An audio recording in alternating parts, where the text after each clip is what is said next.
ఏపీలో ఇప్పుడు మనకి ఎలక్షన్స్ రాబోతున్నాయి కదా, నెక్స్ట్ సీఎం ఎవరైతే బాగుంటుంది అనుకుంటున్నారు? నారా చంద్రబాబు నాయుడు గారు అయితే బాగుంటుంది. చంద్రబాబు నాయుడు గారు ఒకవేళ అధికారంలోకి వస్తే మరి ఉద్యోగ అవకాశాలు ఏ విధంగా ఉంటాయి అనుకోవచ్చు? బాగుంటాయి.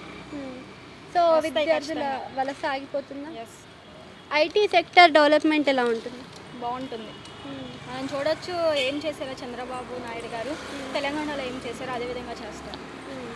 సో ఇప్పుడు ఆయనకుంది 5 ఏళ్ళు మాత్రమే చంద్రబాబు నాయుడు గారికి.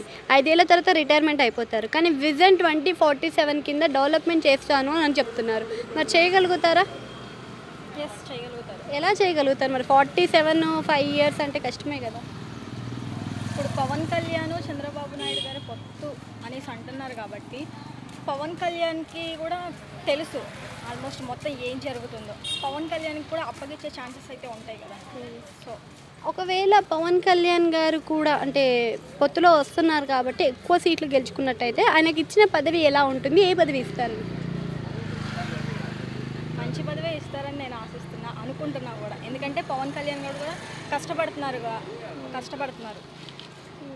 యువగలం పాదయాత్ర ప్రజల్లో ఎంతవరకు ప్రభావితం చేస్తుంది అనుకోవచ్చు? 70% అయితే నారా లోకేష్ గారు ఓకే సక్సెస్ అయ్యారు. సో నెక్స్ట్ మరి టీడీపీ ప్రభుత్వాన్ని వెళ్తారనుకోవచ్చా? ఖచ్చితంగా.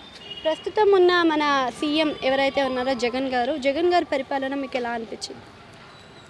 చూస్తే ఏమీ లేదు ఏపీలో అయితే. సో స్టూడెంట్స్ అందరూ మహారాష్ట్ర ఇలా ఉన్నారు తెలంగాణ వైపు, కానీ ఏపీలో అయితే ఎవరు లేరు ఇప్పుడున్న సిచ్యువేషన్లో అయితే. ఐటీ సెక్టర్ ఎలా ఉంది మరి ప్రజెంట్? ఏం లేదు, జీరో. వై నాట్ 175 అంటున్నాడు కదా, మరి 175కి ఎన్ని రావచ్చు?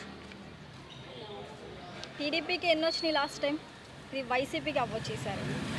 అంతే రివర్స్ అవుతాయి అంటారు. Thank you.